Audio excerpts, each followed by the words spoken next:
हरिः ओम् आपादमौलिपर्यन्तं गुरूणामाकृतिं स्मरेत् तेन विघ्नाः प्रणश्यन्ति सिद्धन्ति च मनोरथाः श्रीगुरुभ्यो नमः परमगुरुभ्यो नमः श्रीमदानन्दतीर्थभगवत्पादाचार्यगुरुभ्यो नमः मन्मनोऽभीष्टवरदं सर्वाभीष्टफलप्रदं पुरन्दरगुरुं वन्दे दाससृष्टिं दयानिधिं विद्याविनयसम्पन्नान् शान्तादिगुणबृंहितान् सशास्त्रप्रवचनासक्तनेमिलाद्यान् गुरून् भजे पृथ्वीमण्डलमध्यस्याः पूर्णबोधमतानुगाः वैष्णवाः विष्णुहृदयाः तान् नमस्ते गुरुमम ಹರಿಃ ಓಂ ಶ್ರೀಶಾಪಾಹಿ ಅನಂತ ಕೋಟಿ ಬ್ರಹ್ಮಾಂಡ ನಾಯಕ ಎಂಬುದು ಶ್ರೀ ಪುರಂದರದಾಸರು ರಚಿಸಿದ ಭವ್ಯ ಗ್ರಂಥ ಶಾಸ್ತ್ರ ಪ್ರಮೇಯ 180 ಗಜ್ಜಮಾಲೆಗಳು. ನಾವು 82ರಿಂದ 92ನೇ ಗಜ್ಜವನ್ನು ನೋಡುತ್ತಿದ್ದೆವು.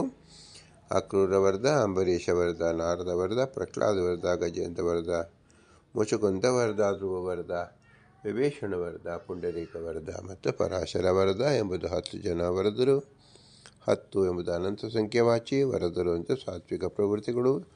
ಜೀವಗಣಾಃ ಹರೇರನುಚರಾಃ ನೀಚೋಚ್ಚಭಾವಂ ಗತಃ ಎಂಬುದನ್ನು ಜೀವರಲ್ಲಿ ಪರಸ್ಪರ ಭಿನ್ನರಾಗಿದ್ದಾರೆ, ತಾರತಮ್ಯೋಪೇತವಾಗಿದ್ದಾರೆ ಎಂಬುದನ್ನು ತಿಳಿಸೋಕ್ಕೋಸ್ಕರವಾಗಿ ಮಧ್ವಮತದ ಈ ಮುಖ್ಯ ಪ್ರಮೇಯವನ್ನು ಶ್ರೀ ಪುರಂದರದಾಸರು ಇಲ್ಲಿ ತಿಳಿಸ್ತಾ ಇದ್ದಾರೆ. ಈಗ ಭಗವಂತ ಮತ್ತು ಜೀವರು ಇವರ ಬಗ್ಗೆ ನಾವು ವಿಶೇಷಾಕಾರವಾಗಿ ತಿಳಿಯಬೇಕಾದಾಗ ಯಾವ ರೀತಿಯಲ್ಲಿ ಜೀವ ವಿಲಕ್ಷಣವಾಗಿ ಭಗವಂತನಲ್ಲಿದ್ದಾನೆ, ಭಗವಂತ ಹೇಗೆ ವಿಲಕ್ಷಣವಾಗಿ ಜೀವನಲ್ಲಿದ್ದಾನೆ ಎಂಬುದನ್ನು ನಾವು ತಿಳಿದುಕೊಳ್ಳಬೇಕು. ಇದಕ್ಕಾಗಿ ಬ್ರಹ್ಮಸೂತ್ರ ಭಾಷ್ಯದ 2ನೇ ಅಧ್ಯಾಯದ 1ನೇ ಪಾದದ 7ನೇ ಅಧಿಕರಣ 22, 23, 24, 25, 26 ಮತ್ತು 27 ಸೂತ್ರಗಳು ಹೊರಟಿವೆ. ಇಲ್ಲಿ ಮುಖ್ಯವಾಗಿ ತಿಳಿಸ್ತಕ್ಕಂಥದ್ದು ಜೀವಕರ್ತೃತ್ವ ಪಕ್ಷ ನಿರಾಕರಣ. ಜೀವಕರ್ತೃತ್ವ ಪಕ್ಷ ಶ್ರುತಿ ಪ್ರಾಪ್ತೆ ವಿಸ್ತಾರ ನಿರಾಕ್ರಿಯತೆ. ಓಂ ಇತರ ವ್ಯಪದೇಶಾದ್ ತದ್ಹಿತ ಕಾರಣಾದಿ ದೋಷ ಪ್ರಸಕ್ತಿ ಓಂ ಎಂಬತಕ್ಕಂಥದ್ದು ಮೊದಲನೇ ಸೂತ್ರ. ಇಲ್ಲಿ ವಿಷಯ ಏನು? ಎಲ್ಲ ಜೀವರು ಅಸ್ವತಂತ್ರರು, ಆದರೆ ಸ್ವತಂತ್ರ ಆಭಾಸವುಳ್ಳವರು. ಎಲ್ಲರೂ ನಾವು ಕೈ ಅಲ್ಲಾಡಿಸುತ್ತಿದ್ದೇವೆ, ನಾವು ಮಾತನಾಡುತ್ತಿದ್ದೇವೆ, ನಾವು ನೋಡುತ್ತಿದ್ದೇವೆ. ನಮ್ಮಿಂದಲೇ ಮಕ್ಕಳು ಹುಟ್ಟುತ್ತಿವೆ, ನಾವು ಮಕ್ಕಳನ್ನು ಬೆಳೆಸುತ್ತಿದ್ದೇವೆ, ನಾವೇ ಈ ಪ್ರಪಂಚವನ್ನು ಆಳುತ್ತಿದ್ದೇವೆ, ನಾವೇ ತೋಟದಲ್ಲಿ ಹಣ್ಣನ್ನು ಬೆಳೆಸುತ್ತೇವೆ, ನಾವೇ ಹಣ್ಣನ್ನು ತಿನ್ನುತ್ತೇವೆ ಎಂಬ ಸ್ವಾತಂತ್ರ್ಯ ಆರೋಪವನ್ನು ಮಾಡಿಕೊಂಡು ಎಲ್ಲ ಜೀವರು ಜೀವಿಸುತ್ತಿದ್ದಾರೆ. ಇದು ಅತ್ಯಂತ ಭ್ರಮಾತ್ಮಕವಾದದ್ದು. ಇದನ್ನು ಸಾತ್ವಿಕರು ಶುದ್ಧ ಜ್ಞಾನದಿಂದ ತಿಳಿದುಕೊಳ್ಳಬೇಕಾದ ಪ್ರಮೇಯ ಉಂಟು. ಆದ್ದರಿಂದ ಜೀವಕರ್ತೃತ್ವ ಪಕ್ಷವನ್ನು ನಿರಾಕರಣೆ ಮಾಡತಕ್ಕಂಥ ಪ್ರಸಂಗ ಇತರ ವ್ಯಪದೇಶಾಧಿಕರಣ. ಆ ಜೀವನ ಕರ್ತೃತ್ವವು ಲವಲೇಶವೂ ಇಲ್ಲ ಎಂಬುದಕ್ಕೆ ಅನೇಕ ರೀತಿಯಾದ ಉದಾಹರಣೆ ಮತ್ತು ಶ್ರುತಿ ಮತ್ತು ಸ್ಮೃತಿಯ ಸಂದೇಶವನ್ನು ಸಾರುವುದರ ಮೂಲಕ ಜೀವನದಲ್ಲಿ ಕರ್ತೃತ್ವ ಎಂಬುದು ಇಲ್ಲ ಎಂಬತಕ್ಕಂಥದ್ದನ್ನು ನಿರೂಪಣೆ ಮಾಡ್ತಾ ಇದ್ದಾರೆ ಶ್ರೀಮದಾನಂದ ತೀರ್ಥರು. ವೇದವ್ಯಾಸರ ಅಭಿಪ್ರಾಯವನ್ನು ಶ್ರೀಮದಾನಂದ ತೀರ್ಥರು ನಮಗೆ ತಿಳಿಸ್ತಾ ಇದ್ದಾರೆ. ಆ ವಿಷಯವನ್ನು ನಾವು ತಿಳಿಯುವುದರಿಂದ ನಮ್ಮ ಸಾಧನದಲ್ಲಿ ಮುಖ್ಯವಾದ ಒಂದು ಹಂತವನ್ನು ನಾವು ತಲುಪುತ್ತೇವೆ. ಏನು? ಯಾವ ಸಾಧನೆ ಮಾಡುವುದಕ್ಕೂ ಭಗವಂತನ ಅಪೇಕ್ಷಿತವಾದ ಕಾಲದಲ್ಲೇ ಆಗುತ್ತದೆ, ಭಗವಂತನ ಅಪೇಕ್ಷಿತವಾದ ರೀತಿಯಲ್ಲೇ ನಡೆಯುತ್ತದೆ, ಭಗವಂತನ ಅಪೇಕ್ಷಿತವಾದ ಫಲವನ್ನೇ ಹೊಂದುತ್ತೇವೆ ಎಂಬುದನ್ನು ನಿಶ್ಚಿತವಾಗಿ ನಾವು ತಿಳಿದುಕೊಂಡಿರಬೇಕು ಎಂಬುದು ಅಭಿಪ್ರಾಯ. ಆದ್ದರಿಂದ ಇತರ ಉಪದೇಶಾಧಿಕರಣವನ್ನು ನಾವು ಅವಲೋಕಿಸೋಣ. ಹಾಗಾಗಿ 7ನೇ ಅಧಿಕರಣವಾಗಿರ್ತಕ್ಕಂಥದ್ದು ಇತರ ವ್ಯಪದೇಶ ಅಧಿಕರಣ ಎಂಬುದು ಬ್ರಹ್ಮಸೂತ್ರ ಭಾಷ್ಯದಲ್ಲಿ ಶ್ರೀಮದಾನಂದ ತೀರ್ಥರು ವೇದವ್ಯಾಸರ ವಿಶೇಷವಾದ ಅಭಿಪ್ರಾಯವನ್ನು ನಮಗೆ ತಿಳಿಸಿಕೊಟ್ಟಿದ್ದಾರೆ. ಮನುಷ್ಯರ ಅಧಿಕಾರವನ್ನು ತಿಳಿಸಿಕೊಟ್ಟಿದ್ದಾರೆ. ಶ್ರೀಮದಾನಂದರ ಭಾಷ್ಯ ಹೀಗಿದೆ ಹೊರಟಿದೆ. ಜೀವಕರ್ತೃತ್ವ ಪಕ್ಷೇ ಶ್ರುತಿ ಪ್ರಾಪ್ತೋ ವಿಸ್ತಾರಾನ್ ನಿರಾಕ್ರಿಯತೆ. ಜೀವಾದ್ಭವಂತಿ ಭೂತಾನಿ ಎನ್ನುವ ಶ್ರುತಿಯಿಂದ ಆಪಾತತಃ ಪ್ರಾಪ್ತವಾದ ಮತ್ತು ಸಾಕ್ಷಿಗೆ ಅನುಭವ ಪ್ರಾಪ್ತವಾದ ಜೀವನೇ ಕರ್ತನು ಎನ್ನುವ ಮತವು ವಿಸ್ತಾರವಾಗಿ ನಿರಾಕರಿಸಲ್ಪಡುತ್ತದೆ. ಇದರ ಅರ್ಥವೇನು? ಜೀವಾದ್ಭವಂತಿ ಭೂತಾನಿ ಎನ್ನುವ ಶ್ರುತಿ ಇದೆ. ಇದು ಆಪಾತತಃ ಏನು ತೋರಿಸ್ಕೊಡ್ತಾ ಇದೆ? ಸಾಕ್ಷ್ಯ ಅನುಭವ ಪ್ರಾಪ್ತವಾದ ಜೀವನೇ ಕರ್ತನು ಎನ್ನುವ ಮತ ಅಭಿಪ್ರಾಯವನ್ನು ಇಲ್ಲಿ ನಿರಾಕರಣೆ ಮಾಡ್ತಾ ಇದೆ. ಇಲ್ಲಿ ವಿಶೇಷಾಂಶವನ್ನು ಏನು ತಿಳಿಯಬೇಕು? ಸಮಯಪಾದದಲ್ಲಿ ಅನ್ಯತಃ ಅನಿಮಿತೌ ಎನ್ನುವಲ್ಲಿ ಜೀವರೇ ಜಗತ್ಕರ್ತರು ಎನ್ನುವ ಸಿದ್ಧಾಂತವನ್ನು ನಿರಾಕರಿಸುವುದರಿಂದ ಅದರಿಂದ ಇದು ಗತಾರ್ಥವಾಯಿತು ಎಂದರೆ ಶ್ರುತಿ ಪ್ರಾಪ್ತ ಎಂದು ತಥಾಚ ಶ್ರುತಿ ಮೂಲಕ ಯುಕ್ತಿಸಿದ್ಧವಾದ ಜೀವಕರ್ತೃತ್ವ ಪಕ್ಷವನ್ನು ನಿರಾಕರಿಸಿರುವುದು. ಉತ್ತರದಲ್ಲಿ ಸಮಯ ಪ್ರಾಪ್ತವಾದುದನ್ನು ನಿರಾಕರಿಸುವುದು ಆದ ಕಾರಣ ಗತಾರ್ಥವಾಗುವುದಿಲ್ಲ. ಏತೇನ ಶಿಷ್ಟಾಹ ಎನ್ನುವಲ್ಲಿ ಸಂಕ್ಷೇಪದಿಂದ ನಿರಾಕರಿಸಿದ್ದನ್ನು ಇಲ್ಲಿ ವಿಸ್ತಾರವಾಗಿ ನಿರಾಕರಿಸಿದ್ದರಿಂದ ಅದರಿಂದ ಗತಾರ್ಥವಾಗುವುದಿಲ್ಲ. ಈಗ ಈ ಅಧಿಕರಣಕ್ಕೆ ಪೀಠಿಕಾ ಭಾಗವನ್ನು ನಾವು ಚಿಂತಿಸುವುದಾದರೆ, ಲೋಕದಲ್ಲಿ ಘಟಾದಿ ಕಾರ್ಯಗಳಲ್ಲಿ ಜೀವನಿಗೆ ಕರ್ತೃತ್ವವು ಅನುಭವ ಸಿದ್ಧವಾದುದರಿಂದ ಲಾಘವಾತ್ ಸಮಸ್ತ ಜಗತ್ಕರ್ತೃತ್ವವು ಅವನಿಗೇನೆ ಉಚಿತವಾದುದರಿಂದಲೂ ಜೀವಾತ್ಮವಂತಿ ಎನ್ನುವ ಶ್ರುತಿಯ ಅನುಕೂಲ ಇದ್ದುದರಿಂದಲೂ ಜೀವನೇ ಸ್ವತಂತ್ರ ಕರ್ತನು, ವಿಷ್ಣು ಜಗತ್ಕರ್ತನಲ್ಲ ಎಂದರೆ ಅದು ಸರಿಯಲ್ಲ. ಅಲ್ಲಿ ವೇದವ್ಯಾಸ ದೇವರು ಒಂದು ಸೂತ್ರವನ್ನು ಉಪದೇಶ ಮಾಡಿದ್ದಾರೆ. ಓಂ ಇತರ ವ್ಯಪದೇಶಾತ್ ತದ್ದಿತ ಕಾರಣಾದಿ ದೋಷ ಪ್ರಸಕ್ತಿ ಓಂ. ಇದರರ್ಥವೇನು ಸಂಕ್ಷೇಪವಾಗಿ ತಿಳಿಯೋದಾದರೆ, ಜೀವನು ಸಾಧನೆ ಮಾಡಿ ದೇವತಾ ಪದವಿಗೆ ಹೋಗುತ್ತಾನೆ ಅಂತ ಹೇಗೆ ನೀವು ಹೇಳುತ್ತೀರೋ, ಹಾಗೆ ಒಬ್ಬ ಸಾಧಾರಣ ಮನುಷ್ಯ ಒಂದು ಘಟವನ್ನು ಮಾಡುತ್ತಾನೆ, ದಂಡವನ್ನು ಮಾಡುತ್ತಾನೆ, ಒಂದು ವಸ್ತ್ರವನ್ನು ಮಾಡುತ್ತಾನೆ. ಇದರಂತೆ ಲೋಕದಲ್ಲಿರ್ತಕ್ಕಂಥ ಸಮಸ್ತ ಪದಾರ್ಥವು ಜೀವನೇ ಮಾಡುತ್ತಾನಂತೆ ಯಾಕೆ ಹೇಳಬಾರದು? ಒಂದು ಬಟ್ಟೆಯನ್ನು ಮಾಡುತ್ತಾನೆ, ಜೀವ ಮಾಡೋದಿರ್ತಕ್ಕಂಥ ಕರ್ತೃತ್ವದಲ್ಲಿ ಇಡೀ ಪ್ರಪಂಚ ಇರತಕ್ಕಂಥ ಎಲ್ಲ ವಸ್ತುವು ಜೀವನೇ ಮಾಡುತ್ತಾನೆ. ನಾವು ಕಣ್ಣು ಕಾಣುತ್ತೇವೆ. ಮಗ್ಗದಲ್ಲಿ ಹೋದರೆ ಜೀವ ಬಟ್ಟೆ ನೇಯುತ್ತಿರುತ್ತಾನೆ, ಮಣ್ಣಿನಿಂದ ಮಡಿಕೆ ತಯಾರಿಸಿರುತ್ತಿದ್ದಾನೆ, ಮನೆಗಳನ್ನು ಕಟ್ಟಿರುತ್ತಿರ್ತಾನೆ, ಗುಡಿ ಗೋಪುರಗಳನ್ನು ಕಟ್ಟಿರುತ್ತಿರ್ತಾನೆ. ಹೀಗಿರುವಾಗ ಜೀವನೇ ಕರ್ತನಾಗಲಿ ಈಶ್ವರನ ಕರ್ತ ಅಂತ ಯಾಕೆ ಹೇಳಬೇಕು ಎಂಬ ಸಂಶಯ ಬರುತ್ತದೆ. ಆ ಸಂಶಯ ನಿವಾರಣೆಗೋಸ್ಕರವಾಗಿ ಶ್ರೀ ವೇದವ್ಯಾಸ ದೇವರು ಈ ಸೂತ್ರವನ್ನು ಉಚ್ಚರಿಸಿರುವುದು. ಇತರ ವ್ಯಪದೇಶ ತದ್ದಿತ ಕರಣಾದಿ ದೋಷ ಪ್ರಸಕ್ತಿ ಓಂ. ಇದರ ಅರ್ಥವೇನು? ಜೀವನು ಕರ್ತನು ಎಂದು ಜೀವಾದ್ಭವತಿ ಭೂತಾನಿ ಎನ್ನುವ ಶ್ರುತಿಯಲ್ಲಿ ಹೇಳಿದ್ದರಿಂದಲೂ ಸಾಕ್ಷ್ಯ ಅನುಭವ ಸಿದ್ಧವಾದುದರಿಂದಲೂ ಜೀವನೇ ಸ್ವತಂತ್ರನು ಎಂದು ಹೇಳುವುದಾದರೆ, ತನಗೆ ಹಿತವನ್ನು ಮಾಡಿಕೊಳ್ಳದೇ ಇರುವುದು, ಅಹಿತವನ್ನು ಮಾಡಿಕೊಳ್ಳುವುದು, ಇದು ಮೊದಲಾದವುಗಳು ದೋಷಗಳು ಆಗಬೇಕಾಗುವುದು. ಅಂದರೆ ಎರಡೂ ಕೂಡದೆ ಹೋಗಬೇಕಾಗುವುದು.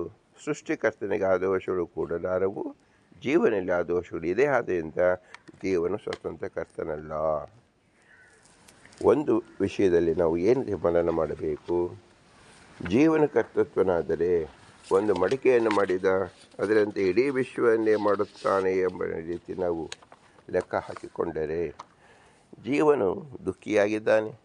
ಜೀವನಲ್ಲಿ ಪ್ರತಿನಿತ್ಯವೂ ಅವರಿಗೆ ಹಸಿವೆ, ನಿದ್ರೆ, ಬಾಯಾರಿಕೆ, ದುಃಖಾದಿಗಳು ಬರುತ್ತದೆ.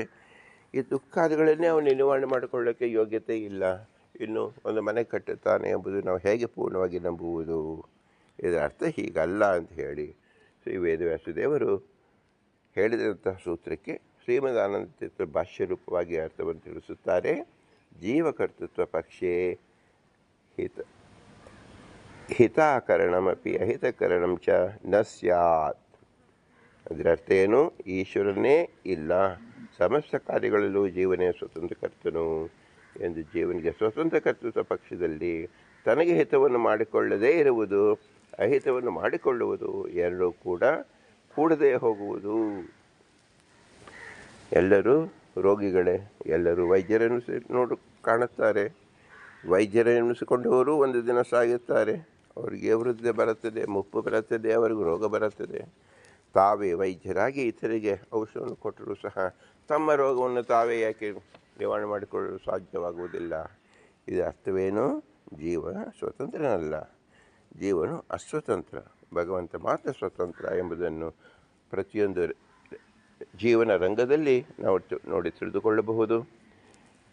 ಯತ್ಕಿಂಚ ದೋಷಗಳು ಇರೋಣ ಮಾತ್ರದಿಂದ ಜೀವಕರ್ತೃತ್ವ ನಿರಾಕರಿಸುವುದಾದರೆ ಬ್ರಹ್ಮನಿಗೂ ಶ್ರಮಾದಿ ದೋಷಗಳು ಇದ್ದರಿಂದ ಬ್ರಹ್ಮನಿಗೂ ಕರ್ತೃತ್ವ ಬಾರದೆ ಹೋಗುವುದು. ಎರಡು ಪಕ್ಷಿಗಳ ದೋಷವು ಸಮಾನವಾಗುವುದು ಎಂಬುದು ಅನುಭವ ಮತ್ತು ಶ್ರುತಿ ಸಿದ್ಧವಾದ ಜೀವಕರ್ತೃತ್ವವನ್ನು ಆಶ್ರಯಿಸಬೇಕು. ಅಂದರೆ ಶ್ರೀ ವೇದವ್ಯಾಸ ದೇವರು ವಿಶೇಷವಾದ ಮತ್ತೊಂದು ಸೂತ್ರವನ್ನು ತಿಳಿಸ್ತಾ ಇದ್ದಾರೆ. ಓಂ ಅಧಿಕಂತು ಭೇದ ನಿರ್ದೇಶನಾತ್. ಓಂ ನಮ್ಮ ಮಂದ ಬುದ್ಧಿಗೆ ಏನು ತಿಳಿಯುವುದು? ನಮ್ಮಲ್ಲಿರತಕ್ಕಂಥ ದೋಷ ನಿಮಗೂ ಇರಲಿ, ಸಮಸ್ತ ಜೀವರಿಗೂ ದೋಷಗಳಾಗಲಿ ಅಂತ ಹೇಳಿದರೆ ಬ್ರಹ್ಮದೇವರು ಜೀವರೇ, ಸರಸ್ವತಿ ದೇವಿಯೂ ಜೀವಳೇ, ವಾಯುದೇವರು ಜೀವರು, ಭಾರತೀ ದೇವಿಯೂ ಜೀವರು, ರುದ್ರದೇವರು ಜೀವರು, ಪಾರ್ವತಿ ದೇವಿಯೂ ರುದ್ರರು, ಇಂದ್ರದೇವರು ರುದ್ರರು, ಶಚಿದೇವಿಯೂ ಜೀವರೇ. ಆದ್ದರಿಂದ ಎಲ್ಲ ಜೀವರಲ್ಲೂ ದೋಷ ಬಂದಂತಾಯಿತು. ಆ ದೋಷ ಬಂದಿದ್ದರಿಂದ ಅವರು ಹೇಗೆ ಸ್ವತಂತ್ರಕರ್ತರಾಗುತ್ತಾರೆ? ಆದ್ದರಿಂದ ಬ್ರಹ್ಮದೇವರು ಸಹ ಸೃಷ್ಟಿಕರ್ತರಲ್ಲ ಎಂಬುದನ್ನು ನೀವು ಹೇಳಬೇಕಲ್ಲ ಅಂತ ಹೇಳಿದರೆ, ಅದಕ್ಕೆ ವಿಶೇಷಾಕಾರವಾಗಿ ಶ್ರೀ ವೇದವ್ಯಾಸ ದೇವರು ಹೇಳ್ತಕ್ಕಂಥ ಮತ್ತೊಂದು ಸೂತ್ರ ಅಧಿಕಂತು ಭೇದ ನಿರ್ದೇಶನಾತ್. ಆ ಬ್ರಹ್ಮದೇವನಿಗಾದರೂ ಶ್ರಮ, ಚಿಂತ ಮೊದಲಾದ ದೋಷ ಪ್ರಾಪ್ತಿಯಾಗುವುದಿಲ್ಲ. ಏಕೆಂದರೆ ಬ್ರಹ್ಮನು ಜೀವರಿಂದ ಅಧಿಕ ಶಕ್ತಿ ಉಳ್ಳವನು. ಶ್ರೋತ, ಮಂತ ಇತ್ಯಾದಿ ಜೀವರಿಂದ ಭೇದವನ್ನು ಹೇಳಿದ್ದರಿಂದ ಇಂಥವನಿಗೆ ಆ ದೋಷವನ್ನು ಶಂಕಿಸಕೂಡದು ಎಂದರ್ಥ. ಇದರ ಭಾಷ್ಯವನ್ನು ಶ್ರೀಮದಾನಂದ ತೀರ್ಥ ತಿಳಿಸುತ್ತಾರೆ. ನಚ ಬ್ರಹ್ಮಣ ಸಮಚಿಂತ ವಿರೋಧ ಪ್ರಾಪ್ತಿ ಅಧಿಕ ಶಕ್ತಿತ್ವಾತ್ ಶ್ರೋತ ಮಂತ ದೃಷ್ಟಾಂತ ದೈರಿಷ್ಟ ಗೋಷ್ಠ ವಿಜ್ಞಾತಂ ಪ್ರಜ್ಞಾತ ಸರ್ವೇಷಾಂ ಭೂತಂ ನಾಮಾಂತರಂ ಪುರುಷಃ ಎಂಬುದು ಐತರೇಯ ಭಾಷ್ಯ. ಏಷಾ ಸ ಆತ್ಮ ಸರ್ವಾಂತರ್ಯಾಮಿ ಯೋ ಐಶನ ಅಪಿ ವಿಪಾಸ ಶೋಕಂ ಮೋಹಂ ಜರಾಂ ಮೃತ್ಯುಮತ್ಯೇತಿ ಎಂಬುದು ಬೃಹದಾರಣ್ಯಕ ಉಪನಿಷತ್ತು. ಇಚ್ಛಾದಿ ವಿಶೇಷ ನಿರ್ದೇಶನಾತ್ ಬ್ರಹ್ಮನಿಗೆ ಶ್ರಮ, ಚಿಂತ, ಸಾಧನ, ಸ್ಮರಣ, ದುಃಖ ಮೊದಲಾದ ದೋಷಗಳಿಗೆ ಪ್ರಾಪ್ತಿಯಿಲ್ಲ. ಅಧಿಕ ಶಕ್ತಿ ಇರುವುದರಿಂದ, ಅಂದರೆ ನಿರ್ದೋಷ ಗುಣಪೂರ್ಣತ್ವ ಮತ್ತು ಹೇಯ ಉಪಾದೇಯ ರಾಹಿತ್ಯವಾದುದರಿಂದ ಹೇತುವು ಅಸಿದ್ಧವು ಎಂದು ಹೇಳಿಕೊಡುವುದು. ಶ್ರೋತ ಇದು ಮೊದಲಾದ ಅಖಿಲ ಶ್ರೋತೃತ್ವ, ಅಂತರ್ಯಾಮಿತ್ವ,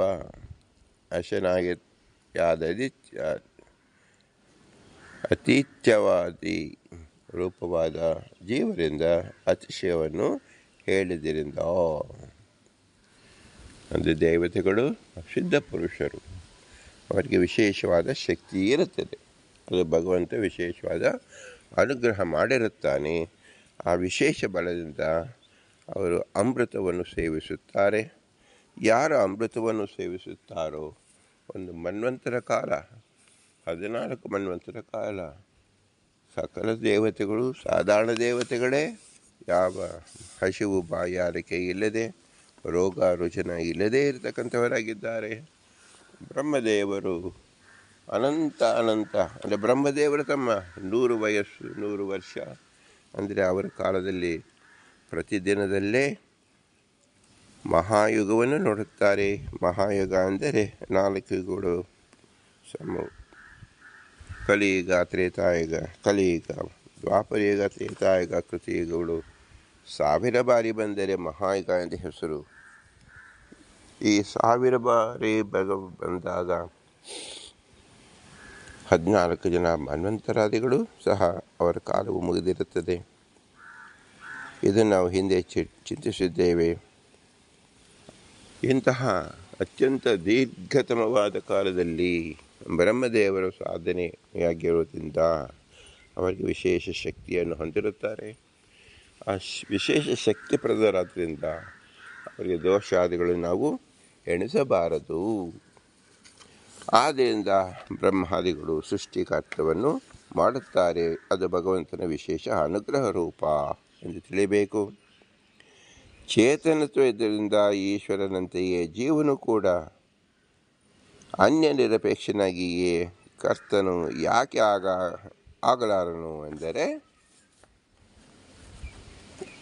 ಮುಂದಿನ ವೇದವ್ಯಾಸರ ಸೂತ್ರ ಓಂ ಅಶ್ಮಾದಿವಚ್ಛ ತದನುಪಪತ್ತಿ ಓಂ ಎಂಬತಕ್ಕಂಥದ್ದು. ಇಲ್ಲಿ ಶ್ರೀಮದಾನಂದ ತೀರ್ಥರು ಭಾಷ್ಯವನ್ನು ಬರೆಯುತ್ತಾರೆ. ಚೇತನತ್ವೇಷು ಅಶ್ಮಾದಿವತ್ ಅಸ್ವತಂತ್ರತ್ವಾತ್ ಸ್ವತಃ ಕರ್ತೃತ್ವಾನುಪತ್ತಿ ಜೀವಸ್ಯ. ಜೀವನಿಗೆ ಚೇತನತ್ವವಿದ್ದರೂ ಪಾಷಾಣ, ಸ್ತಂಭ ಮೊದಲಾದವುಗಳಂತೆಯೇ ಸ್ವಾತಂತ್ರ್ಯ ಇಲ್ಲದಿರುವುದರಿಂದ ಇತರ ಅಪೇಕ್ಷೆ ಇಲ್ಲದೆ ಜೀವನಿಗೆ ಕರ್ತೃತ್ವ ಕೂಡುವುದಿಲ್ಲ. ದ್ರವ್ಯಂ ಕರ್ಮಚ ಕಾಲಸ್ಯ ಸ್ವಭಾವೋ ಜೀವೈವ ಚ ಯದನುಗ್ರಹ ಸಂತಿ ನ ಸಂತಿ ತದುಪೇಕ್ಷೆಯ ಎಂದು ಹೇಳಿದ್ದರಿಂದ ಭಗವಂತನ ಅನುಗ್ರಹ ಇಲ್ಲದೆ ಹೋದರೆ ಸಕಲ ಜೀವರು ಕೇವಲ ಜಡಪ್ರಾಯರಾಗುತ್ತಾರೆ.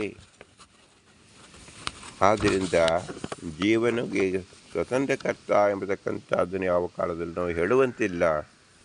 ಕೇವಲ ಭಗವಂತನ ವಿಶೇಷವಾದ ಅನುಗ್ರಹದಿಂದ ಬ್ರಹ್ಮದೇವರು ಅಧಿಕವಾದ ಶಕ್ತಿವಂತರಾಗಿದ್ದಾರೆ, ರುದ್ರದೇವರು ಅಧಿಕ ಶಕ್ತಿವಂತರಾಗಿದ್ದಾರೆ, ಇಂದ್ರದೇವರು ಅವರ ಯೋಗ್ಯತಾನುಸಾರವಾಗಿ ಸಕಲ ದೇವತೆಗಳು ಅಧಿಕ ಶಕ್ತಿವಂತರಾಗಿದ್ದಾರೆ. ಆದ್ದರಿಂದ ಜಗತ್ ಸೃಷ್ಟಿಯಾದ ಕಾರ್ಯವನ್ನು ಮಾಡುತ್ತಿದ್ದಾರೆ ಎಂದು ತಿಳಿಯಬೇಕು. ಸೂತ್ರಾರ್ಥವನ್ನು ಶ್ರುತಿ ಸಮ್ಮತಿಯನ್ನು ಹೇಳುತ್ತಾರೆ. ಯಥಾ ದಾರುಮಯೀಂ ಯೇಷಾಂ ನರಃ ಸ್ಥಿರ ಸಮಾಹಿತಃ ಹಿಂಗಂ ಮತ್ಯಂಗಮಂಗಾನಿ ತಥಾ ರಾಜಾನಿಮ ಪ್ರಜಾ ಇತಿ ಚ ಭಾರತೆ. ಹೇಗೆ ಮನುಷ್ಯ ಚಾಂಚಲ್ಯವಿಲ್ಲದೆ ಸ್ವಕಾರ್ಯ ಸಮಾಧಾನವುಳ್ಳ ಮನುಷ್ಯನು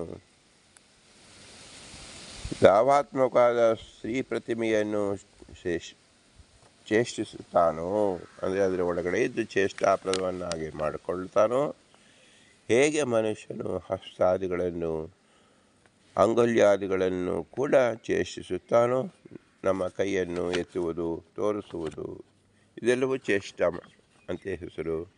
ಹಾಗೆಯೇ ಜನ್ಮೇಜಯನೇ ಈ ಪ್ರಜೆಗಳು ಶ್ರೀಹರಿಯು ಚೇಷ್ಟಿಸುತ್ತಾನೆ. ಹೀಗೆ ಭಾರತದಲ್ಲಿ ಜೀವನಿಗೆ ಸ್ವಾತಂತ್ರ್ಯ ಮುಕ್ತವಾಗಿದೆ. ನಾವು ಲೋಕದಲ್ಲಿ ನಮ್ಮ ಕೈಯನ್ನು ಮೇಲೆ ಎತ್ತುತ್ತೇವೆ, ಇನ್ನೊಬ್ಬರನ್ನು ಕರೆಯುತ್ತೇವೆ, ನಾವು ಭೋಜನ ಸಿದ್ಧ ಮಾಡಿಕೊಳ್ಳುತ್ತೇವೆ, ಭೋಜನವನ್ನು ಸ್ವೀಕಾರ ಇದೆಲ್ಲದಕ್ಕೂ ಸಹ ನಮ್ಮ ಹಸ್ತವನ್ನು ಉಪಯೋಗಿಸಿಕೊಳ್ಳುತ್ತೇವೆ. ಆದ್ದರಿಂದ ನಾನೇ ಈ ಜೀವನಿಗೆ ನಾನು ಜೀವ ಕರ್ತೃತ್ವನಾಗಿದ್ದೇನೆ,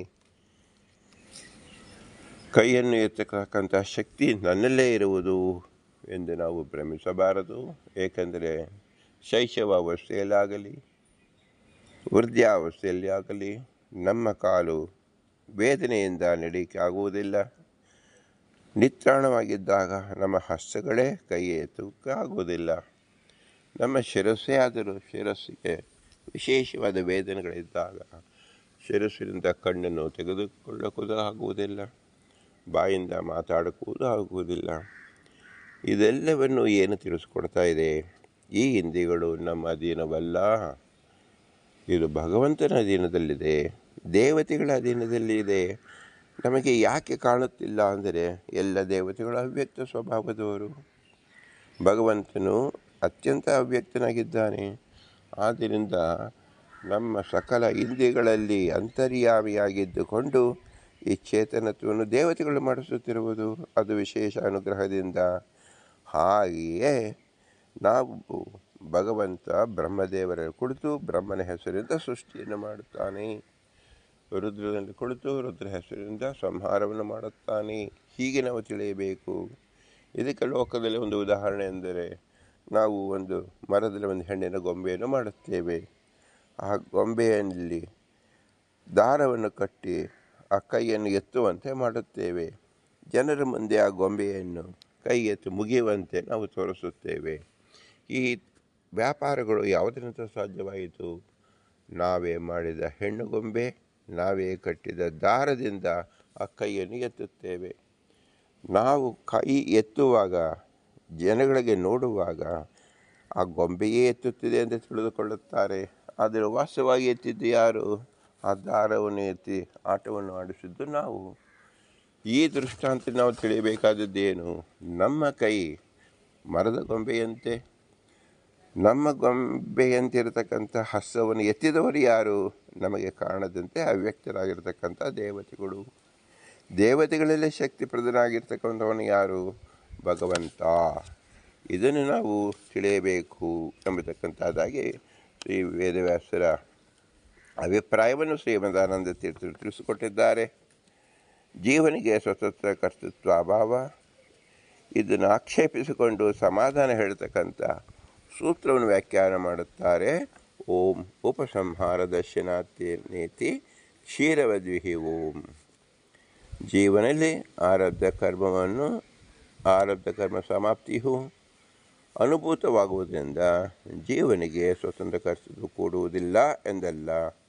ಹೀಗೆ ಹೇಳಕೂಡದು. ಜೀವನಲ್ಲಿ ಕಾರ್ಯ ಸಮಾಪ್ತಿ ದರ್ಶನವು ಗೋವಿನಲ್ಲಿ ಕ್ಷೀರ ದರ್ಶನಂತೆ ಕೂಡುತ್ತದೆ ಎಂದು ಪ್ರಸಿದ್ಧವು.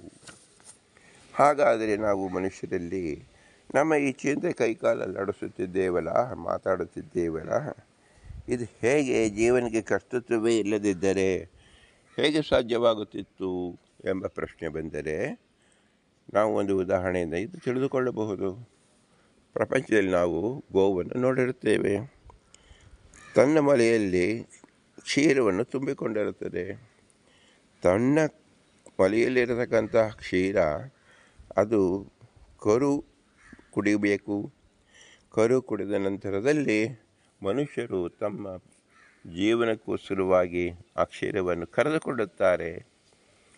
ಈ ಜೀವನ ಕರೆದುಕೊಂಡಾಗ ಆ ಹಸು ಅನುಸರಿಸುತ್ತದೆ, ಅಂದರೆ ಅದಕ್ಕೆ ಅವಕಾಶ ಮಾಡಿಕೊಡುತ್ತದೆ. ಇದು ಪ್ರಕೃತಿ ನಿಯಮವಾಗಿದೆ. ಇಲ್ಲಿ ನಾವು ತಿಳಿಯಬೇಕಾದ್ದು ಏನು? ಭಗವಂತನಿಂದ ಪ್ರೇರಿತವಾದ ಗೋವಿನಲ್ಲಿ ಕ್ಷೀರವನ್ನು ತುಂಬಿಸಿದವರು ಯಾರು? ಭಗವಂತ. ಕ್ಷೀರವನ್ನು ತುಂಬಿದ್ದು ಗೋವೇ ತಾನು ತುಂಬಿಸಿಕೊಂಡಿಲ್ಲ. ತಾನು ತುಂಬಿಸಿಕೊಂಡಿದ್ದರೆ ಆ ಕ್ಷೀರವನ್ನು ತಾವೇ ಕುಡಿಯಬಹುದಾಗಿತ್ತು. ಯಾವ ಗೋವು ಸಹ ತನ್ನ ಕ್ಷೀರವನ್ನು ಕುಡಿಯುವುದೇ ಇಲ್ಲ. ಹಾಗಾದರೆ ಆ ಕ್ಷೀರವನ್ನು ಉಪಯೋಗ ಹೇಗೆ ಮಾಡಿಕೊಳ್ಳುವುದು? ಬೇರೆ ಒಬ್ಬ ಗೋಪಾಲಕ ಏನು ಮಾಡುತ್ತಾನೆ? ಆ ಕ್ಷೀರವನ್ನು ಮಲೆಯಲ್ಲಿ ಎಳೆದು ಕ್ಷೀರವನ್ನು ಸಂಗ್ರಹಿಸುತ್ತಾನೆ. ಮಲೆಯಿಂದ ಪಾತ್ರೆಗೆ ಸಂಗ್ರಹಿಸಿಕೊಳ್ಳುತ್ತಾನೆ. ಆ ಪಾತ್ರೆಯನ್ನು ದೇವರಿಗೆ ನಿವೇದನೆ ಮಾಡಿ ತಾನು ಕುಡಿಯುತ್ತಾನೆ. ಹೀಗೆ ನಾವು ಬದುಕಿದ್ದೇವೆ. ಹೇಗೋ ಈ ರೀತಿಯಲ್ಲಿ ಆ ಗೋವು ಕೊಡುತ್ತದೆ ಎಂಬುದು ಎಷ್ಟು, ಅವನಲ್ಲಿ ಏನು ಸ್ವತಂತ್ರ ಕರ್ತೃತ್ವ ಇದೆ ಗೋವಿಗೆ? ಭಗವದ್ದತ್ತವಾದ ಕ್ಷೀರ, ಅದನ್ನು ಗೋಪಾಲಕ ಕರೆದುಕೊಂಡ. ಇದು ಸಹ ಭಗವಂತನ ಪ್ರೇರಣೆಯಿಂದಲೇ ಆಯಿತು. ತನ್ಮೂಲಕ ಎಲ್ಲ ಸಕಲ ಜೀವರು ಬದುಕುವಂತಾಯಿತು. ಇದು ದೇವರ ಕ್ರಮ. ಹೇಗೆ ಒಂದು ಗೋವು ಕ್ಷೀರವನ್ನು ಕೊಟ್ಟಿತು ಎಂಬತಕ್ಕಂಥದ್ದು ಕರ್ತೃತ್ವವಿದೆ. ಆದ್ದರಿಂದಲೇ ಆ ಗೋವಿನ ಅಮೃತದಿಂದಲೇ ಇಡೀ ಪ್ರಪಂಚವೆಲ್ಲವೂ ಬದುಕಿದ್ದೇವೆ ಎಂದು ಹೇಳಲು ಹೇಗೆ ಸಮಸ್ಯೆವಾಗುವುದಿಲ್ಲವೋ, ಹಾಲಿನಿಂದಲೇ ಸಮಸ್ತ ಜೀವರು ಬದುಕಿದ್ದರೂ ಸಹ ಗೋವು ಎಂಬತಕ್ಕಂಥದ್ದು ಕೇವಲ ಅಲ್ಪವಾದ ಸಾಧಕ ವರ್ಗದಲ್ಲಿ ಸೇರಿಕೊಳ್ಳುತ್ತಾರೆ ಹೊರತು ಅದು ಸ್ವತಂತ್ರವಾಗಿ ಸೇರಿಕೊಳ್ಳುವುದಿಲ್ಲ ಎಂದು ತಿಳಿಯಬೇಕು. ಇದನ್ನು ಶ್ರೀಮದಾನಂದ ತೀರ್ಥರು ತಮ್ಮ ಭಾಷ್ಯದಲ್ಲಿ ವಿಶೇಷವಾಗಿ ತಿಳಿದುಕೊಡ್ತಾ ಇದ್ದಾರೆ. ಜೀವೇನ ಕಾರ್ಯ ಉಪಸಂಹಾರ ದರ್ಶನಾತ್ ತಸ್ಯ ಕರ್ತೃತ್ವಮಿತಿ ಚೇನ್ನ. ಹೇಗೆ ಹಸುವೆ ಹಾಲಿನಲ್ಲಿ ಕರೆದಿದ್ದು ಹಸುವೆ ಕೊಟ್ಟಿತು, ಅದರಿಂದಲೇ ಲೋಕವೆಲ್ಲ ಬದುಕಿದೆ ಅಂತ ತಿಳಿಯಬಾರದು, ಅದರಿಂದ ಜೀವನಿಗೆ ಕರ್ತೃತ್ವ ಇದೆ ಅಂತ ತಿಳಿಯಬಾರದು. ಯಥಾ ಗೋಷು ಕ್ಷೀರಂ ಗೋಷು ದೃಶ್ಯಮಾನಮಪಿ ಪ್ರಾಣಾದೇವ ಜಾಯತೆ. ಜೀವನಿಂದ ಈ ಕಾರ್ಯವನ್ನು ಸಮಾಪಿಸುತ್ತೇನೆ ಎನ್ನುವ ಬುದ್ಧಿಯಿಂದ ಹೇಳಲ್ಪಡುವುದರಿಂದ, ಹಾಗೆಯೇ ಜೀವಕರ್ತನ ಕಾರ್ಯ ಸಮಾಪ್ತಿ ಇತರರಿಂದ ಕಾಣುವುದರಿಂದ ಜೀವನಿಗೆ ಜಗತ್ಕರ್ತೃತ್ವವು ಎಂದರೆ ಹೀಗೆ ಹೇಳಿಕೊಡುವುದು. ಹೇಗೆಂದರೆ ಗೋವುಗಳಲ್ಲಿ ಕ್ಷೀರ ಕಾಣಲ್ಪಡುವುದಾದರೂ ಆ ಕ್ಷೀರವು ಮುಖ್ಯ ಪ್ರಾಣನಿಂದಲೇ ಹುಟ್ಟುತ್ತದೆ, ಗೋವಿನಿಂದ ಅಲ್ಲ. ಪ್ರತಿಯೊಬ್ಬರ ಸ್ತ್ರೀಯರಲ್ಲಿ ಸಹ ಒಬ್ಬ ಜೀವ ಭೂಮಿಗೆ ಬರುವುದಕ್ಕೆ ಮುಂಚಿತವಾಗಿಯೇ ಕ್ಷೀರವನ್ನು ಯಾವ ಸ್ತ್ರೀ ತಮ್ಮ ಮಲೆಯಲ್ಲಿ ತುಂಬಿಸಿಕೊಳ್ಳುವುದಿಲ್ಲ. ಆ ಕಾರ್ಯವನ್ನು ಮಾಡುವವರು ಯಾರು?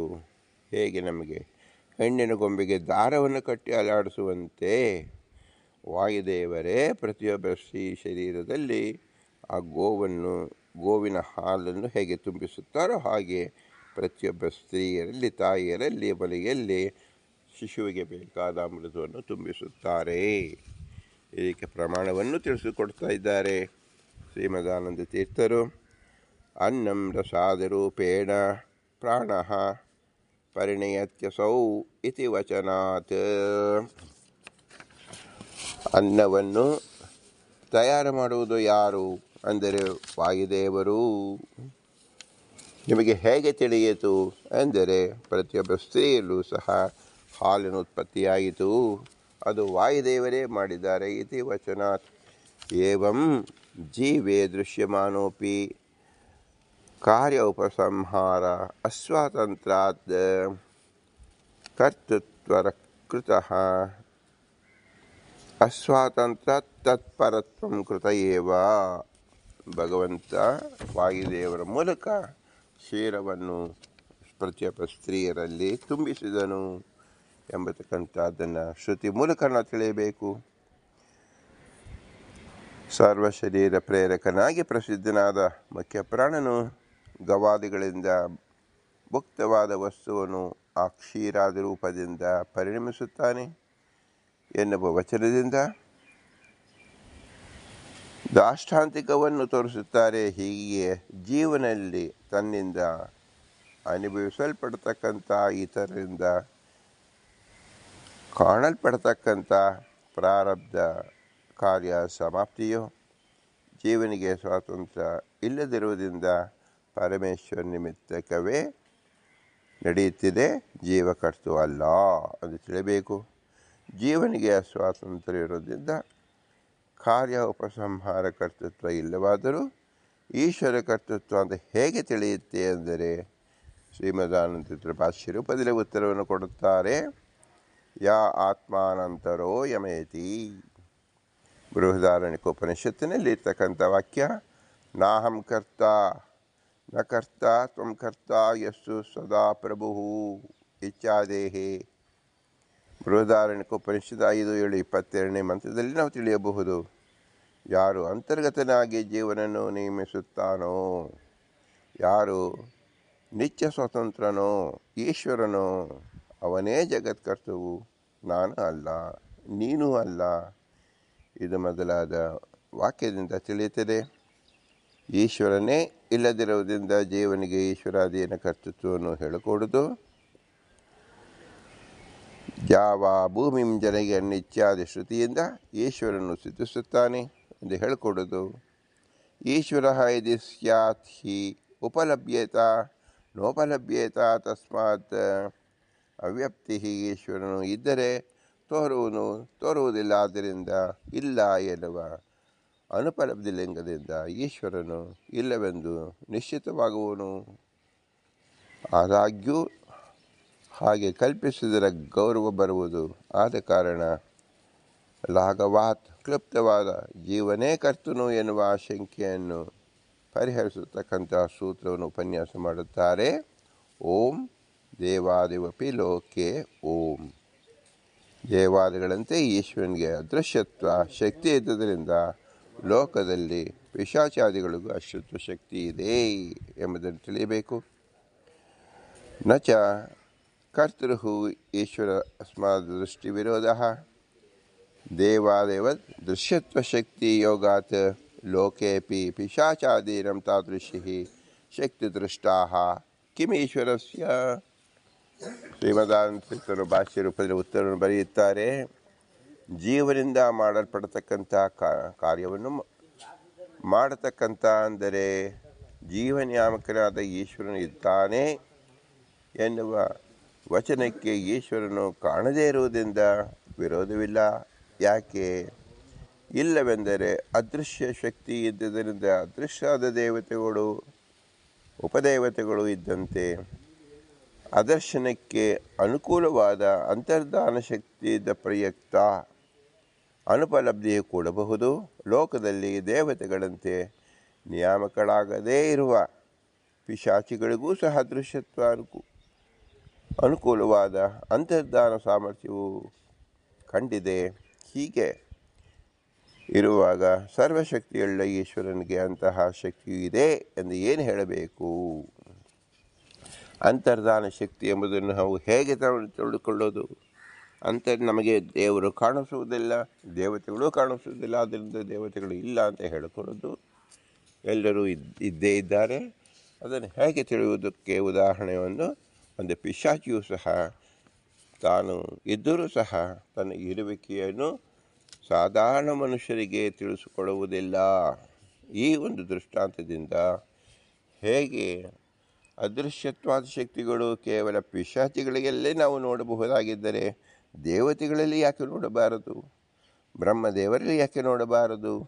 ಇವರನ್ನು ನಿಯಮನ ಮಾಡತಕ್ಕಂಥ ಭಗವಂತನಲ್ಲಿ ಯಾಕೆ ನೋಡಬಾರದು ಎಂಬ ಪ್ರಶ್ನೆಯನ್ನು ಶ್ರೀಮದಾನಂದ ತೀರ್ಥ ನಮಗೆ ತಿಳಿಸಿಕೊಡ್ತಿದ್ದಾರೆ. ನ ಯುಕ್ತಿಯೋಗ್ಯಾದ ವಾಕ್ಯಾನಿ ನಿರಾಕಾರಸ್ಯಾಪಿ ಕ್ವಚಿತ್ ವಿರೋಧ ಏವ ವಾಕ್ಯಾನಾಂ ಯುಕ್ತಯೋ ನತು ಯುಕ್ತಯಃ ಇತಿ ಬೃಹತ್ಸಂಹಿತಾಯಾಂ. ಶ್ರುತಿ ಸ್ಮೃತಿ ರೂಪಗಳಾದ ವಾಕ್ಯಗಳು ಯುಕ್ತಿ ರೂಪವಾದ ಉಪಾಯದಶೆಯಿಂದ ಯಾವ ವಿಷಯದಲ್ಲಿಯೂ ಪ್ರಮಾಣವಾಗಿ ಅಥವಾ ಅಸಾಧಕವಾಗಿ ನಿರಾಕಾರಿಗಳಲ್ಲ. ವಾಕ್ಯಗಳ ವಿರೋಧವು ಯುಕ್ತಿಗಳಿಗೆ ಪ್ರತೀತವಾಗುತ್ತಿರಲು ಅವುಗಳು ಯುಕ್ತಿಗಳೇ, ಸಮೀಚೀನ ಯುಕ್ತಿಗಳಲ್ಲ, ಆಭಾಸಗಳೇ. ಅಥವಾ ವಾಕ್ಯಗಳಿಗೆ ಪರಸ್ಪರ ವಿರೋಧ ಉಂಟಾದರೆ ಏಕವಾಕ್ಯವನ್ನು ಅನುಸರಿಸಿಕೊಂಡಿರುವ ನ್ಯಾಯಿಗಳೇ ಅರ್ಥಸಾಧಕಗಳು, ಶುಷ್ಕ ಯುಕ್ತಿಗಳು ಅಲ್ಲ. ಹೀಗೆ ಬೃಹತ್ ಸಂಹಿತೆಯಲ್ಲಿ ಹೇಳಿದೆ. ಯುಕ್ತಂತರೇವ ಜೀವನಿಗೆ ಸ್ವತಃ ಕರ್ತೃತ್ವವನ್ನು ನಿರಾಕರಿಸುವಂಥ ಸೂತ್ರವನ್ನು ಉಪನ್ಯಾಸ ಮಾಡುತ್ತಾರೆ. ಓಂ ಕ್ಲುಪ್ತ ಪ್ರಸಕ್ತಾರ್ ನಿರವಯ ಸ್ವತಃ ಶಬ್ದ ಏಕೋ ಆಪೋ ವಾ. ಓಂ ಜೀವನು ಸರ್ವ ಕಾರ್ಯಗಳಲ್ಲಿ ಸರ್ವ ಸಾಮರ್ಥ್ಯದಿಂದ ಪ್ರವೃತ್ತಿ ಮಾಡುತ್ತಾನೋ, ಅಂದರೆ ಅಂಶದಿಂದ ಪ್ರವೃತ್ತಿ ಮಾಡುತ್ತಾನೋ. ಒಂದನೆಯದು ಕೂಡಲಾರದು. ಏಕೆಂದರೆ ಕ್ಲುಪ್ತ ಪ್ರಸಕ್ತಿ ಹಾಗೆ ಇದ್ದರೆ ಜೀವನಿಗೆ ಸರ್ವ ವಿಷಯದಲ್ಲಿಯೂ ಪೂರ್ಣ ಶಕ್ತಿಯಿಂದ ಪ್ರವೃತ್ತಿಯು ಬರಬೇಕಾಗುವುದು. ಎರಡನೆಯದು ಕೂಡಲಾರದು. ಅವಯವ ಇಲ್ಲದವರಿಂದ ಅಂಶವನ್ನು ಅಂಗೀಕರಿಸಿದರೆ ಅವಯವ ಇಲ್ಲವೆಂದು ಹೇಳುವ ಶ್ರುತಿ ವಿರೋಧವು ಬರುವುದು. ತಥಾಚ ಜೀವನು ಸ್ವತಂತ್ರ ಕರ್ತನಲ್ಲ. ಅಥವಾ ಜೀವನಿಗೆ ಔಪಾಧಿಕ ಅಂಶವನ್ನು ಅಂಗೀಕರಿಸಿದರೆ ಉಪಾಧಿಗೆ ಸರ್ವಜೀವ ಸಂಬಂಧವು ಬರಬೇಕಾಗುವುದು. ತಥಾಚ ಉಪಾಧಿಗ್ರಸ್ತಕ್ಕೂ ಉಪಾಧಿಕೃತ ಅಂಶಕ್ಕೂ ಭೇದವೂ ಇಲ್ಲದೆ ಹೋಗಬೇಕಾಗುವುದು. ಅಂಶ ಸಂಬಂಧವಿದ್ದರೂ ನಿರವಯತ್ವ ಶ್ರುತಿ ವಿರೋಧ ಒದಗುವುದು. ಹೀಗೆ ಜೀವರಿಗೆ ಅಸ್ವತಂತ್ರ ಕರ್ತೃತ್ವವನ್ನೇ ಹೇಳಬೇಕೇ ಹೊರತು ಸ್ವತಂತ್ರ ಕರ್ತೃತ್ವ ಎಂಬುದು ಇಲ್ಲ. ಸ್ವತಂತ್ರ ಕರ್ತ ಕೇವಲ ಭಗವಂತ. ಸಕಲ ದೇವತೆಗಳೂ ಸಹ ಅಸ್ವತಂತ್ರ ಕರ್ತರೇ. ಭಗವಂತನವರಲ್ಲಿ ವಿಶೇಷವಾಗಿ ಇದ್ದು ಆಕೃತಿಯನ್ನು ಮಾಡಿಸುತ್ತಿದ್ದಾನೆ ಎಂದೇ ಅಭಿಪ್ರಾಯವನ್ನು ತಿಳಿಯಬೇಕು. ಅಯಂ ಚ ದೋಷಃ ಜೀವಕರ್ತೃತ್ವಪಕ್ಷೇ ಏಕೇನ ಅಂಗುಲಿಮಾತ್ರೇಣ ಪ್ರವರ್ತಮಾನೋಪಿ ಪೂರ್ಣ ಪ್ರವೃತ್ತಿ ಸ್ಯಾತ್ ನ ಚ ತದುಕ್ತೇಃ ಸಾಮರ್ಥ್ಯಾತ್ ತದೇಶ ದರ್ಶನಾತ್. ಜೀವನಲ್ಲಿ ಶಕ್ತಿ ಇದ್ದರೆ ಏನು ಮಾಡಬಹುದಾಗಿತ್ತು ಅಂತ ಹೇಳಿ ಶ್ರೀಮದಾಂತೀರ್ಥರು ನಮಗೆ ಪಾಠವನ್ನು ತಿಳಿಸ್ಕೊಡ್ತಾ ಇದ್ದಾರೆ. ಜೀವನವು ಸ್ವತಃ ಕರ್ತನು ಎನ್ನುವ ಪಕ್ಷದಲ್ಲಿ ಹಿತಕ್ರಿಯಾದಿಗಳ ದೋಷಗಳು ಮಾತ್ರ ಬರುವುದಲ್ಲ, ಮತ್ತೆ ಈ ದೋಷಗಳು ಬರುತ್ತಾ ಇದೆ. ಸರ್ವ ಕಾರ್ಯಗಳಲ್ಲೂ ಸರ್ವ ಸಾಮರ್ಥ್ಯದಿಂದ ಪ್ರವರ್ತಿಸುತ್ತಾನೋ ಅಥವಾ ಅಂಶದಿಂದಲೇ, ಅಂದರೆ ಒಂದನೇ ಪಕ್ಷ ಅಯುಕ್ತವಾಗುವುದು, ಒಂದು ಅಂಗುಲಿ ಮಾತ್ರೆಯಿಂದ ಋಣಾದಾನಾದಿಗಳು ಪ್ರವೃತ್ತಿ ಮಾಡುವುದನ್ನು ಕೂಡ ಪೂರ್ಣ ಶಕ್ತಿಯಿಂದ ಪ್ರವೃತ್ತಿಯುಳ್ಳವನು ಆಗಬೇಕಾಗುವುದು. ಅದಾದರೂ ಕೂಡಲಾರದು. ಜೀವನಿಗೆ ಕಾರ್ಯಗಳಲ್ಲಿ ಸ್ವರೂಪ ಸಾಮರ್ಥ್ಯ ಏಕದೇಶದಿಂದ ಪ್ರವೃತ್ತಿಯು ಸಹ ಅನುಭೂತವಾಗಿದೆ. ಇದರ ಒಟ್ಟು ತಾತ್ಪರ್ಯವನಿಗೇನು? ಸಕಲವೂ ಭಗವಂತನದಲ್ಲೇ ನಡೆಯುತ್ತಿದೆ. ದೇವತೆಗಳು ಭಗವಂತ ಪ್ರೇರಣೆಯಂತೆ ಜೀವನಲ್ಲಿ ಇದ್ದು ಆ ಕರ್ಮವನ್ನು ಮಾಡಿಸುತ್ತಿದ್ದಾರೆ. ನಾವು ಮಾತಾಡುತ್ತೇವೆ ಎಂಬತಕ್ಕಂಥದ್ದು ನಮ್ಮಲ್ಲಿ ದೇವತೆಗಳು ನಿಂತು ಮಾತಾಡಿಸುತ್ತಿದ್ದಾರೆ ಎಂಬುದೇ ಮುಖ್ಯ ತಾತ್ಪರ್ಯ. ದೇವತೆಗಳಲ್ಲೂ ಸಹ ಅವರು ಅಸ್ವತಂತ್ರರಾದ್ದರಿಂದ ಭಗವಂತನೇ ದೇವತೆಗಳಲ್ಲಿ ನಿಂತು ಮಾತಾಡಿಸುತ್ತಿದ್ದಾರೆ ಎಂಬುದು ಮುಖ್ಯ ಅಭಿಪ್ರಾಯವನ್ನು, ಶ್ರೀ ವೇದವ್ಯಾಸರ ಅಭಿಪ್ರಾಯವನ್ನು ನಾವು ಹೀಗೆ ತಿಳಿದುಕೊಳ್ಳಬೇಕು. ಜೀವನಲ್ಲಿ ಯಾವ ರೀತಿಯ ಶಕ್ತಿ ಇಲ್ಲ. ಜೀವನಲ್ಲಿ ಶಕ್ತಿ ಇದ್ದರೆ ತನ್ನ ರೋಗ, ನಿದ್ರಾ, ಹಸಿವು ಇಂತಹುದನ್ನೇ ಸಹ ಸಹಿಸಿಕೊಳ್ಳುವುದಕ್ಕೆ ಅವನು ಸಾಧ್ಯವಿಲ್ಲ. ಇಷ್ಟು ಅಸಮರ್ಥನಾಗಿರ್ತಕ್ಕಂಥ ಜೀವ ಜಗತ್ಕರ್ತೃತ್ವವನ್ನು ಹೇಗೆ ಮಾಡುತ್ತಾನೆ? ತನ್ನಲ್ಲಿರತಕ್ಕಂಥ ದೋಷವನ್ನೇ ನಿವಾರಣೆ ಮಾಡಿಕೊಳ್ಳಲಿಕ್ಕೆ ಶಕ್ತಿ ಇಲ್ಲದವನು ಹೇಗೆ ತಾನೇ ಸ್ವತಂತ್ರನಾಗುತ್ತಾನೆ ಎಂಬುದನ್ನು ಆಕ್ಷೇಪಪೂರ್ವಕವಾಗಿ ಶ್ರೀ ವೇದವ್ಯಾಸರು ತಿಳಿಸಿದ ವಾಕ್ಯವನ್ನು ಶ್ರೀಮದಾನಂದ ತೀರ್ಥರು ತಿಳಿಸುತ್ತಾ ಇದ್ದಾರೆ. ಆದ್ದರಿಂದ ಅಂಶದಿಂದಲೂ ಸಹ ಜೀವರಿಗೆ ಯಾವ ಸ್ವಾತಂತ್ರ್ಯವಿಲ್ಲ. ಎಲ್ಲವೂ ಭಗವಂತನ ಇಚ್ಛೆಯಂತೆ ನಡೆಯುವುದು ಎಂಬುದೇ ಶಾಸ್ತ್ರ ಪ್ರಮೇಯ. ನ ಚ ಏಕದೇಶೇನ ಅವಯವತ್ವಾತ್ ಅತ ಯಾ ಸ ಜೀವ ಸ ನಿತ್ಯ ನಿರವಯ ಜ್ಞಾತ ಅಜ್ಞಾತ ಸುಖಿ ದುಃಖಿ ಶರೀರೇಂದ್ರಿಯಶ್ಯ ಇತಿ ಬಾಲ್ಯವೇ ಶ್ರುತಿ ಉದಾಹರಿಸಿ ಜೀವನಲ್ಲಿರ್ತಕ್ಕಂಥ ಸ್ವಾತಂತ್ರ್ಯ ಪರಾಕಾಷ್ಠತೆಯನ್ನು ತಿಳಿಸ್ಕೊಡ್ತಾರೆ. ಜೀವನು ತನ್ನ ಸಾಮರ್ಥ್ಯಕ್ಕೆ ಏಕದೇಶಿಯಿಂದ ಆವಾವ ಕಾರ್ಯಗಳಲ್ಲಿ ಪ್ರವರ್ತಿಸುತ್ತಾನೆ ಅಂತ ಹೇಳ್ಕೊಡೋದು. ಏಕೆಂದರೆ ಜೀವನಿಗೆ ಅಂಶ ಇಲ್ಲದಿರುವುದರಿಂದ ನಿರಂಶಕತ್ವ ಅಂಗೀಕರಿಸದಿದ್ದರೆ ನಿರಂಶಂತ ಪ್ರತಿಪಾದಕವಾದ ಶ್ರುತಿ ವಿರೋಧವನ್ನು ಹೇಳುತ್ತಾರೆ. ಯಾರು ಇಂತಹವನು ಅವನ ಜೀವನು ನಿತ್ಯನು ನಿರಂತನು ಎಂದು ತಿಳಿತಕ್ಕವನು ಸಂಪೂರ್ಣವಾಗಿ ತಿಳಿಯದಿರುವನು, ಸುಖವುಳ್ಳವನು ದುಃಖವುಳ್ಳವನು, ಶರೀರ ಇಂದ್ರಿಯಗಳಿಗೆ ಅಧಿಷ್ಠಾನನು ಎಂದು ಬಾಲ್ಯವೇ ಶ್ರುತಿ ತಿಳಿಸ್ತಾ ಇದೆ. ಜೀವರು ಒಂದು ಏಕಾಂಶದಿಂದ ನಾವು ಈ ಕೆಲಸವನ್ನು ಮಾಡುತ್ತೇವೆ ಅಂತ ನಾವು ವಾದವನ್ನು ಇಟ್ಟರೆ ಜೀವನಿಗೆ ಅಂಶ ಎಂಬತಕ್ಕಂಥವುದೇ ಕೂಡುವುದಿಲ್ಲ. ಏಕೆಂದರೆ ಜೀವನು ಅವ್ಯಯನಾಗಿದ್ದಾನೆ.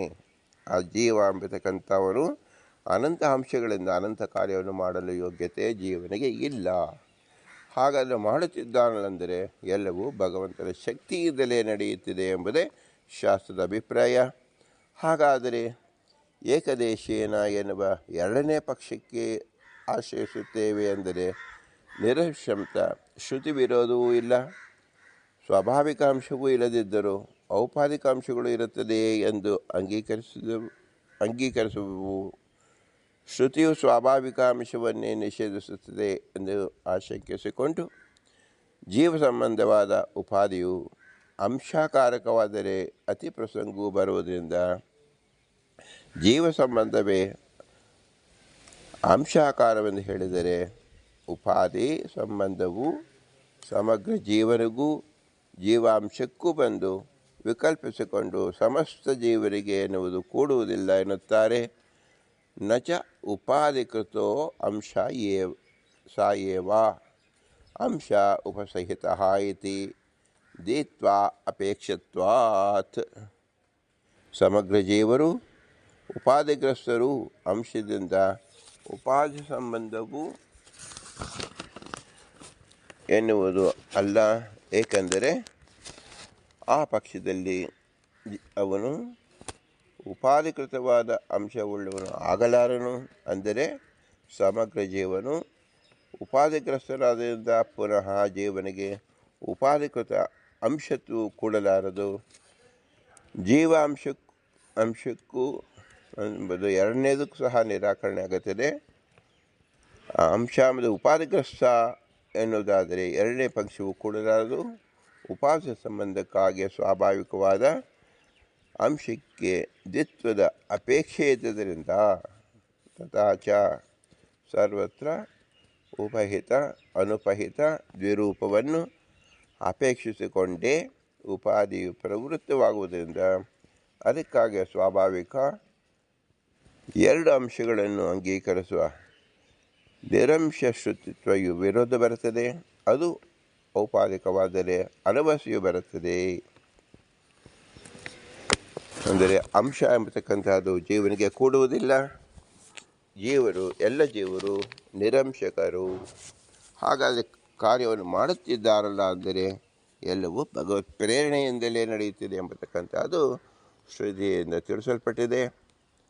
ನ ಚಾನ್ಯಕಲ್ಪಂ, ಇದಲ್ಲದೆ ಬೇರೆ ರೀತಿಯಲ್ಲಿ ನಾವು ಅನ್ಯತಾಕಾರವನ್ನು ತಿಳಿದುಕೊಳ್ಳಬಾರದು.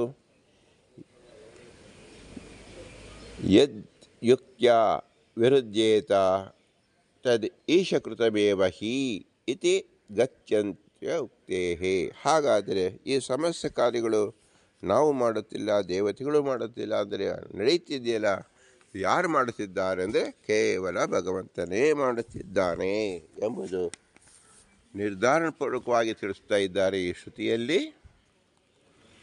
ಅಪ್ರಾಮಾಣಿಕವಾದದ್ದರಿಂದ ನಿರ್ವಾಹಕವಾಗದೇ ಇರುವುದರಿಂದಲೂ ಅನಿರ್ವಾಚ್ಯ ಅವಿದ್ಯಾ ನಿಮಿತ್ತಕವಾದ ಜೀವಕರ್ತೃತ್ವವನ್ನು ಕಲ್ಪಿಸಲಿಕ್ಕೆ ಕೂಡುದು.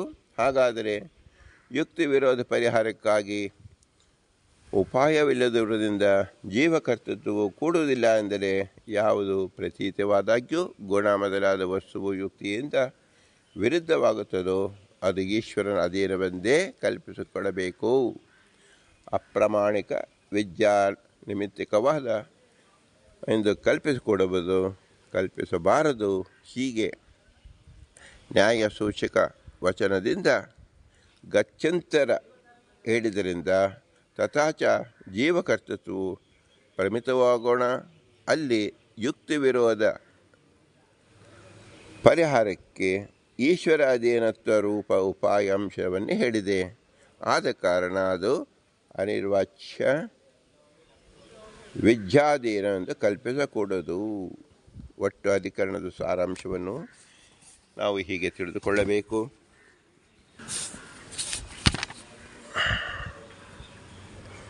ವಿಷ್ಣುವೇ ಸ್ವತಂತ್ರ ಕರ್ತನು ಎಂದು ಜನ್ಮಾದಿ ಸೂತ್ರದಲ್ಲಿ ಹೇಳಿದ್ದು ಯುಕ್ತವೋ ಎಂಬ ಸಂದೇಹ ಜೀವಾತ್ಮವತಿ ಭೂತಾನಿ ಇತ್ಯಾದಿ ಶ್ರುತಿ ಮತ್ತು ಅಹಮಿದಂ ಕರೋಮಿ ಇತ್ಯಾದಿ ಸ್ವತಂತ್ರ ಕರ್ತೃತ್ವಾನುಭವ ಇವುಗಳ ಸಂವಾದವುಳ್ಳ ಜೀವಕರ್ತ ಚೇತನತ್ವಾತ್ ಈಶವತು ಎನ್ನುವ ಜೀವನಿಗೆ ಸ್ವತಂತ್ರ ಕರ್ತೃತ್ವವನ್ನು ಸಾಧಿಸುವ ಯುಕ್ತಿಯಿಂದ ವಿಷ್ಣುವೇ ಸ್ವತಂತ್ರ ಕರ್ತನು ಎನ್ನುವುದು ವಿರುದ್ಧವಾಗಿದೆ.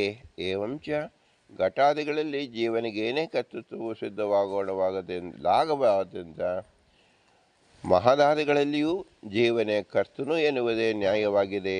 ಆದ ಕಾರಣ ಈಶ್ವರ ಕರ್ತೃತ್ವವು ಯುಕ್ತವಲ್ಲ ಅಥವಾ ಮಹದಾದಿ ಕರ್ತೃತ್ವ ಜೀವನಲ್ಲಿ ಅನುಭವ ವಿರುದ್ಧವಾದ ಪ್ರಯುಕ್ತ. ಅದಕ್ಕೆ ಈ ಅಧಿಕರಣ ಒಟ್ಟು ಸಾರಾಂಶವನ್ನು ತಿಳಿಸುವಾಗ ಜೀವನ ಕರ್ತೃತ್ವ ಇಲ್ಲ. ಪಿಶಾಚಿಗಳು ಹೇಗೆ ಅಂತರ್ಧಾನ ಶಕ್ತಿಯನ್ನು ನಾವು ಲೋಕದಲ್ಲಿ ಕಾಣುತ್ತೇವೆಯೋ ಹಾಗೆ ಸಕಲ ದೇವತೆಗಳಿಗೂ ಅಂತರ್ಧಾನ ಶಕ್ತಿ ಇದೆ.